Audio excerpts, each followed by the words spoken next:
Analogue of mass in rotational motion is, ठीक है। जैसे रोटेशनल मोशन में जो मास है, इनर्शिया है, उसका एनालॉगस क्या है, तो वो मोमेंट ऑफ इनर्शिया, ठीक है। ढंग से समझना है। जैसे ट्रांसलेशन मोशन में होता है F=ma, उसी तरह से रोटेशनल मोशन में होता है τ=I α। अभी सारी एनालॉगस प्रॉपर्टीज़ हैं, क्वांटिटीज़ हैं। जैसे यहाँ फोर्स है, जो काम यहाँ फोर्स कर रहा है वो यहाँ पे क्या है, टॉर्क है। जो काम यहाँ मास कर रहा है उसके एनालॉगस है मोमेंट ऑफ इनर्शिया, ठीक। जो यहाँ पे लीनियर एक्सेलरेशन है उसके एनालॉगस है एंगुलर एक्सेलरेशन। तो यहाँ F=ma है, न्यूटन सेकंड लॉ। वैसे ही न्यूटन सेकंड लॉ के एनालॉगस यहाँ पे τ=I α, torque moment of inertia into angular acceleration, ठीक। तो इसका आंसर आपका बनेगा A part. A person is standing on a rotating table with metal sphere in his hand. If he withdraws his hand to his chest, then effect of its angular velocity क्या होगा। तो इस तरह की situation है। एक मान लिया रोटेटिंग टेबल है, सर्कुलर प्लेटफॉर्म है, और उस पर एक कोई पर्सन खड़ा हुआ है यहाँ पे, और उसके हाथ में मेटल के स्फीयर्स हैं, और ये सिस्टम मान लिया घूमे जा रहा है, किसी एंगुलर वेलोसिटी से घूमे जा रहा है, ठीक। तो इसमें जब ये इनको अपने हाथ को बेंड करके इन मेटल बॉल्स को अपने चेस्ट के पास लेके आएगा, तो उससे फ़र्क क्या पड़ेगा, उससे इसका मोमेंट ऑफ इनर्शिया कम हो जाएगा, और इसमें लगेगा conservation of angular momentum. Angular momentum जो होता है वो आपका आई ओमेगा होता है, और कंजर्वेशन ऑफ एंगुलर मोमेंटम का मतलब है I1 ω1 = I2 ω2।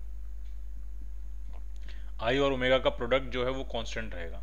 अब जब ये मेटल स्फीयर्स की बॉल्स को हाथ को बेंड करेगा, मेटल स्फीयर को पास लेके आएगा, तो मोमेंट ऑफ इनर्शिया इसका कम हो जाएगा, और मोमेंट ऑफ इनर्शिया कम होगा तो इसकी जो एंगुलर वेलोसिटी है वो बढ़ जाएगी। तो बस ये पूछ रहे हो कि इसके एंगुलर वेलोसिटी पे क्या इफेक्ट पड़ेगा, तो it will increase, A part.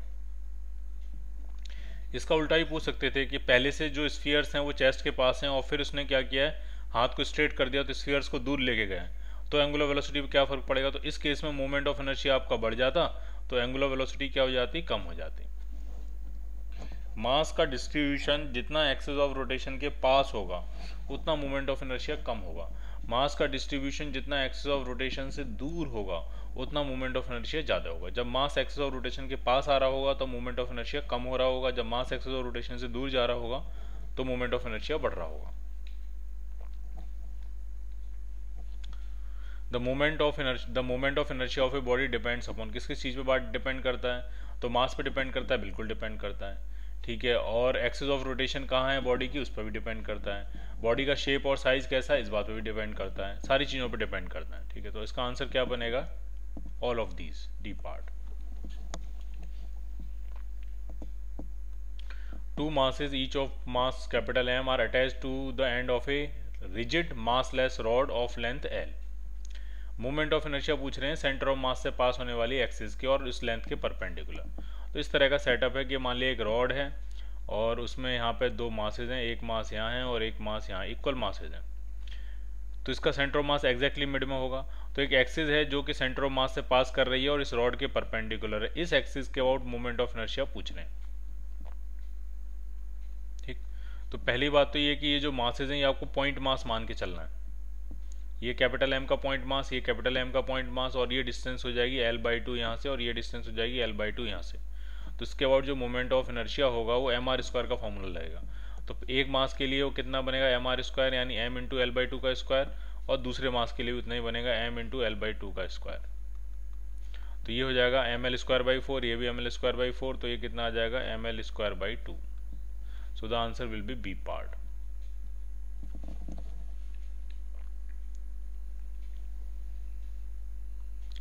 4 spheres each having mass small m and radius small r are placed with their centers on the four corners of a square of side A, ठीक है। ये 4 sphere हैं, हर किसी का mass small m है और radius small r है, और जब कुछ नहीं दिया जाता तो हम सॉलिड स्फीयर मानते हैं, ठीक। और ये चारों के जो सेंटर्स हैं वो एक स्क्वायर के कॉर्नर्स पे हैं जिसकी साइड A दी है, ठीक। अब आपको मोमेंट ऑफ इनर्शिया पूछिए किसका, moment of inertia of the system about an axis along one of the sides of the square, square के एक साइड के अलोंग। तो मान लिया वो साइड ये है, ठीक। इसके अलोंग मोमेंट ऑफ इनर्शिया पूछ रहे हैं कितना होगा। तो आराम समझना, ये दो जो स्फीयर हैं इनसे तो ये डायमेट्रिक एक्सिस हो गई, तो इनका मोमेंट ऑफ इनर्शिया हो जाएगा 2/5 mr²। एक स्फीयर का दूसरे का भी यही हो जाएगा, तो इंटू 2 प्लस, तो इन दोनों का हो गया, इसका हो गया और इसका हो गया। अब जरा इसका निकालते हैं। तो इसका अपने एक्सिस के अबाउट जो होगा वो ICM होगा प्लस m इंटू ए स्क्वायर, पैरेलल एक्सिस थ्योरम लगा रहे हैं तो अपनी एक्सिस के अबाउट जो मोमेंट ऑफ इनर्शिया होगा वो इसका ICM में जाएगा 2/5 mr² होगा plus m into D square करते हैं, d यहाँ पे 1 के बराबर है तो वो हो गया आपका 2/5 mr² प्लस m इंटू ए स्क्वायर। और ऐसे भी कितने स्फीयर हैं, 2, तो इंटू 2, तो ये बनेगा नेट सिस्टम का मोमेंट ऑफ इनर्शिया। तो ये आपका 2 से मल्टीप्लाई करके 4/5 mr², ऐसे यहाँ पे भी 2 से मल्टीप्लाई करेंगे 4/5 mr², तो ये हो जाएगा आपका 8/5 mr² प्लस 2ma², ये होगा net moment of inertia, C part. Radius of gyration of an uniform rod of length L about an axis passing through one of its ends and perpendicular to its length। एक uniform rod है और radius of gyration पूछ रहे हैं about an axis passing through one of its end end perpendicular to its length. ये है आपकी axis, इसके अबाउट पूछ रहे हैं रेडियस ऑफ गायरेशन क्या होगा। तो रेडियस ऑफ गायरेशन का कंसेप्ट होता है I = mk²। इस एक्सिस का आउट मोमेंट ऑफ इनर्शिया निकालेंगे, उसको mk² पुट कर देंगे, के जो है वो रेडियस ऑफ गायरेशन आ जाएगा। तो एंड के अबाउट जो मोमेंट ऑफ इनर्शिया होता है वो होता है ml²/3, सेंटर के अबाउट होता है ml²/12, एंड के अबाउट होता है ml²/3 = mk²। तो यहाँ से जो रेडियस ऑफ गायरेशन आपकी आ जाएगी वो आपकी आएगी L/√3। So the answer will be C part.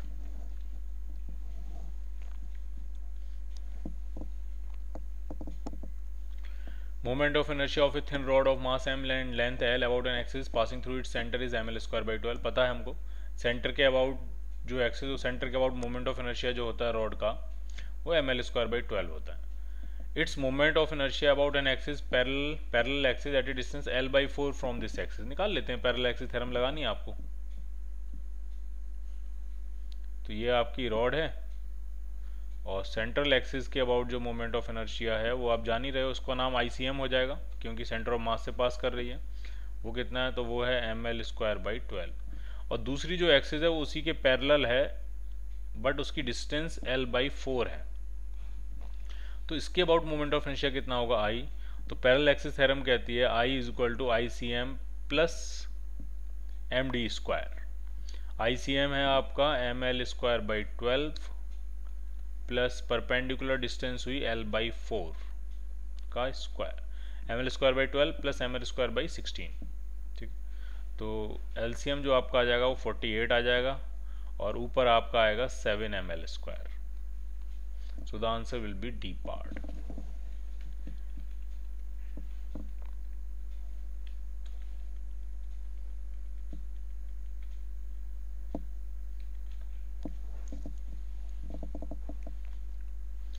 Radius of gyration of a uniform rod of length L about an axis passing through its center of mass and perpendicular to its length। बहुत ही simple है। Radius of gyration का formula क्या होता है, I = mk²। अब उसके centre of मास से pass होने वाली एक्सिस जो कि उसकी लेंथ के परपेंडिकुलर है, उसका मोमेंट ऑफ इनर्शिया अभी हमने देखा ml²/12 होता है = mk²। तो यहाँ से जो k आपका आएगा वो आपका आ जाएगा L/√12। So the answer will be B part, sorry A part, L/√12।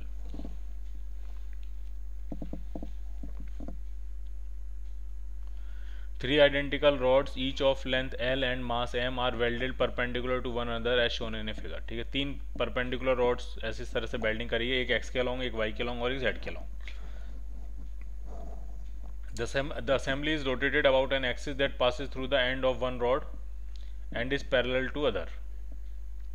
ये जो असेंबली है इसको हम एक एंड के अबाउट रोटेट कर रहे हैं, ये एक्सिस ऑफ रोटेशन, ये रॉड थी इसके एंड के अबाउट रोटेट कर रहे हैं और ये जो एक्सिस ऑफ रोटेशन है ये वाई एक्सिस के क्या है, पैरेलल है।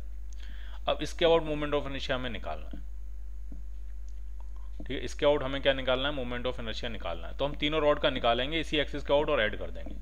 तो एक्स के एक्स वाली जो एक्सिस है ये वाली जो रॉड है, पहली रॉड इसको नाम देते हैं, ये वाली रॉड, इसका मोमेंट ऑफ इनर्शिया इस एक्सिस का आउट कितना हो जाएगा, तो वो हो जाएगा आपका ml²/3। एक का तो ये हो गया, ठीक, प्लस अब जरा z एक्सिस का निकालते हैं, इस एक्सिस के आउट। तो z के सेंटर ऑफ मास से पास होने वाली एक्सिस ये है और यहाँ से यहाँ जो पैरेलल एक्सिस थ्योरम लगाएंगे, इन दोनों पैरेलल एक्सिस में ये जो डिस्टेंस है वो आपकी l/2 होगी। तो इस एक्सिस के, ये जो एक्सिस है ये z के लिए सेंटर ऑफ मास की एक्सिस बन जाएगी। तो इस एक्सिस का आउट कितना होगा z का, तो वो होगा आपका ml² / 12, और उसमें क्या ऐड करेंगे, प्लस m टाइम्स l/2 का स्क्वायर। तो ये तो बन गया z वाली रॉड का, सेकेंड रॉड ये हो गई आपकी। अब थर्ड रॉड y वाली है, जरा इसके बारे में सोचते हैं उसका कितना बनने वाला है। ठीक, तो ये जो पूरी की पूरी रॉड है, ये पूरी की पूरी रॉड एक्सिस के पैरेलल है। तो रॉड की जो लेंथ है वो मोमेंट ऑफ इनर्शिया में नहीं आएगी, तो ये रॉड ऐसे बिहेव करेगी जैसे यहाँ पे एक पॉइंट मास रखा हो। सिस्टम का, ऑब्जेक्ट का वो डायमेंशन जो एक्सिस ऑफ रोटेशन के पैरेलल होता है, वो डायमेंशन मोमेंट ऑफ इनर्शिया में अपीयर नहीं होता। उस डायमेंशन को कम या ज़्यादा करने से मोमेंट ऑफ इनर्शिया पे कोई फर्क नहीं पड़ेगा। तो इस रॉड को हम एक पॉइंट मास मान सकते हैं, ठीक, और वो यहाँ से l/2 डिस्टेंस पे है, तो इसका जो मोमेंट ऑफ इनर्शिया हो जाएगा वो हो जाएगा m टाइम्स l/2 का स्क्वायर। तो ये आपका आएगा total moment of inertia. Settle करना चाहो तो सेटल कर सकते हैं, ml² आ गया कॉमन, तो पहले वाले में आएगा 1/3, दूसरे वाले में आ रहा है 1/12 प्लस 1/4, और चौथे वाले में भी कितना आ रहा है 1/4। तो एलसीएम कितना बन जाएगा आपका 12, तो यहाँ जाएगा 4, यहाँ जाएगा 1, और यहाँ 3, और यहाँ भी कितना आ जाएगा 3। तो ये आएगा 11 ml²/12। So the answer will be D part.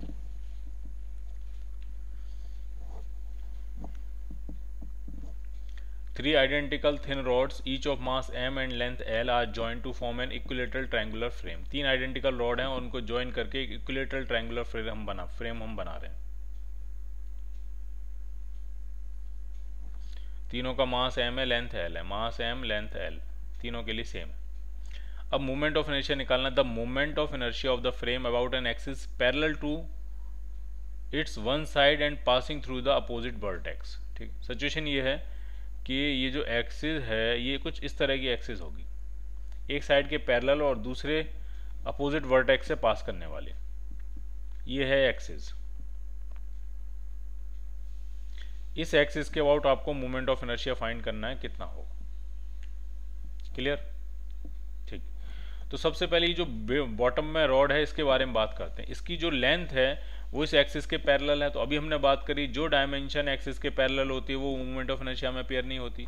तो उस डायमेंशन को आप अपने इच्छा से, अपनी मर्जी से कम या ज़्यादा कर सकते हो। तो अगर इस पूरी रॉड को मैं कंप्रेस करूँ तो ये क्या बन जाएगी, पॉइंट मास। और ये डिस्टेंस कितनी होगी, तो ये अगर l है, ये लेंथ l है, ये एंगल आपका 60 डिग्री है, तो ये l sin 60 l√3/2 हो जाएगी। तो ये वाली जो रॉड है इसका मोमेंट ऑफ इनर्शिया हो जाएगा m टाइम्स l√3/2 का स्क्वायर प्लस। अभी जो इंक्लाइन वाली रॉड है इसका कितना होगा, तो ये वाला एंगल हो जाएगा 30। तो इसकी जो इफेक्टिव लेंथ होगी, जो परपेंडिकुलर लेंथ होगी, वो यही वाली होगी। ठीक है, तो ये जो रॉड है आप ऐसा मान लो इसके दो कंपोनेंट हो सकते हैं लेंथ के, एक इधर एक इधर। इसका तो कोई मोमेंट ऑफ इनर्शिया होगा नहीं, इसका होगा। तो उसका कितना बनेगा, तो ml²/3 है फॉर्मूला, बट l जो है वो आपकी इफेक्टिव लेंथ है जो कि यहाँ पे l cos 30 है, ml²/3। और ऐसी दो रॉड्स हैं तो इनटू किससे मल्टीप्लाई कर लेंगे, 2 से। तो ये आपका नेट मोमेंट ऑफ इनर्शिया आ जाएगा। सारी वैल्यूज डालो, cos 30 आपका √3/2 होता है, स्क्वायर करो और आपको आंसर मिल जाएगा।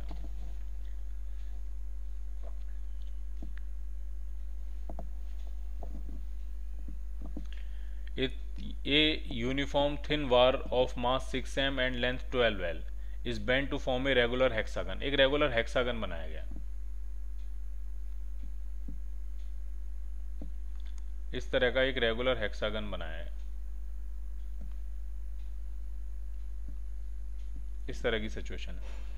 हर किसी का मास, ये टोटल मास 6m है, टोटल लेंथ 12l है। तो एक रॉड के बारे में अगर हम सोचें तो इसका मास m हो जाएगा और लेंथ कितनी हो जाएगी, 2l।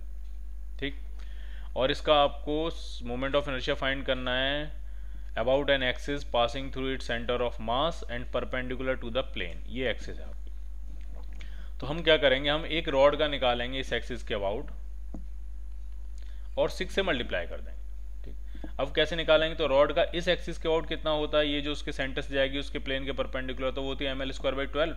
और फिर यहाँ से यहाँ शिफ्ट करने में पैरेलल एक्सिस थ्योरम लगा देंगे। तो पहले ये डिस्टेंस निकालने की कोशिश करते हैं। तो अगर हम एक ट्रायंगल कंप्लीट करें इस तरह से, तो ये इक्विलेटरल ट्रायंगल बनता है रेगुलर हेक्सागन में। तो अगर एक साइड 2l है तो ये वाली साइड भी कितनी होगी, 2l। तो ये जो परपेंडिकुलर डिस्टेंस है वो बनेगी 2l sin 60। sin 60 होता है √3/2, 2 से 2 कैंसिल, तो ये आ गया L√3। ठीक, अब एक रॉड का मोमेंट ऑफ इनर्शिया कितना होगा सेंटर के अबाउट, तो अपनी एक्सिस का आउट कितना होता है, तो वो होता है ml²/12, ml²/12 plus m into उस डिस्टेंस का स्क्वायर, डिस्टेंस L√3 है तो ये बनेगा L√3 का स्क्वायर। और ऐसे कितनी रॉड्स हैं, ऐसे टोटल आपकी 6 रॉड्स हैं, तो इंटू के किससे मल्टीप्लाई कर देंगे 6 से, तो ये आपका नेट मोमेंट ऑफ इनर्शिया आ जाएगा।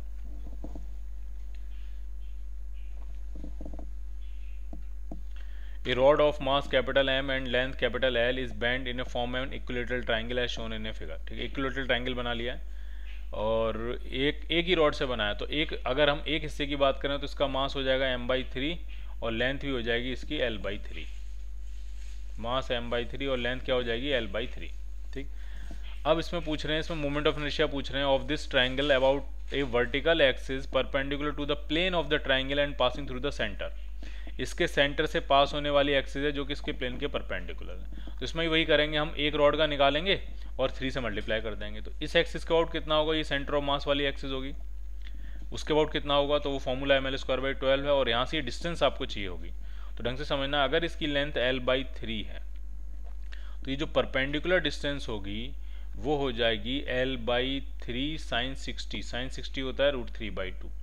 ठीक, और ये वाली जो डिस्टेंस होगी सिर्फ इतनी डिस्टेंस O से यहाँ तक की डिस्टेंस D जिसको मैं कहूँ, तो वो टोटल का 1/3 होती है, तो इसका भी 1/3 हो जाएगी, 1/3 ऑफ L/3 √3/2, तो ये आ जाएगी वो डिस्टेंस।